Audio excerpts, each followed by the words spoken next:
Jika kamu bertanya, apabila kamu bertanya, jika saya tetapkan batalnya salat dan hadirnya hati, saya jadikan sebagai syarat sahnya salat, maka saya menyalahi ijma' fuqaha, karena mereka tidak mensyaratkan kecuali hadirnya hati ketika takbiratul ihram.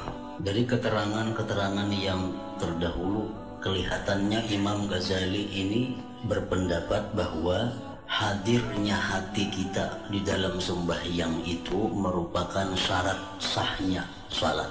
Lalu andai kata di dalam sembahyang itu hati kita lalai, hati kita tidak hadir sebagaimana ucapan dan perbuatan kita, maka sembahyangnya tidak sah.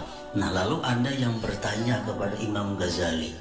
Ujar orang, wahai Imam Ghazali, apabila engkau menetapkan bahwa hadirnya hati di dalam salat itu merupakan syarat sahnya sembahyang, maka engkau bertentangan dengan ijma' ahli fikih, ijma'nya fuqaha. Sedangkan ahli fikih telah mengatakan bahwa hadir hati itu di dalam sembahyang disyaratkan cuma dalam takbiratul ihram. Selain pada itu tidak disyaratkan hadirnya hati. Samuaan kita sembahyang waktu kita mengucap takbiratul ihram Allahu Akbar, di situ hati kita hadir semuaan.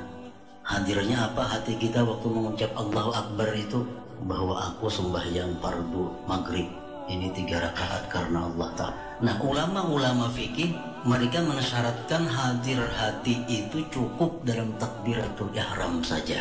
Sesudah itu ada jadi masalah, baik hati kita hadir atau hati kita lalai, sembahyang sudah sah.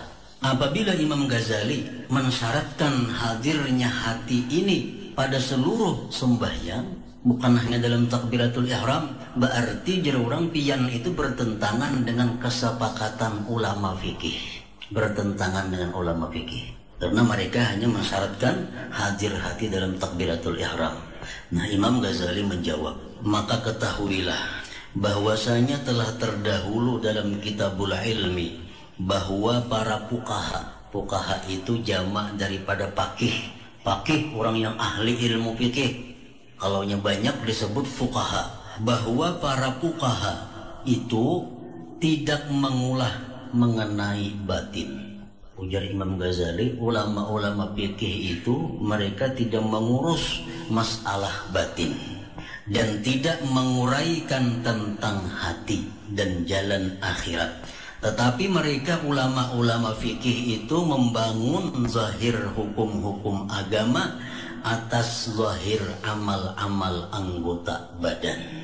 Dan zahir amal-amal itu cukup untuk menggugurkan dibunuh dan takzir sultan hukuman pemerintah. Kalau andai kata kita negara Islam, orang nang kada sembahyang itu dibunuh. Kalau kita memakai hukum Islam, orang nang kada sembahyang itu dibunuh. Nah, lalu kalau ada orang sembahyang, khusyukkah, kadakah, hatinya lalai kah, hadir kah, tapi hanya sembahyang, dia selamat sudah daripada dibunuh dan dihukum oleh kerajaan. Nah, tugas ulama fikih hanya untuk itu. Tugas ulama fikih hanya untuk menyelamatkan manusia jangan sampai kena hukum bunuh, jangan sampai kena hukuman raja. Masalah sembahyangnya itu hatinya hadir, masalah sembahyang itu diterima Allah, itu bukan lagi wewenang ulama fikih, bukan lagi urusan fikih. Nah, jadi ujar Imam Ghazali, ulama fikih hanya tugasnya untuk membangun zahir sembahyang, sehingga dengan itu orang selamat daripada dihukum oleh kerajaan. Perkara ini di sisi Allah sembahyangnya khusyuk, kada urusan lain dari ulama fikih.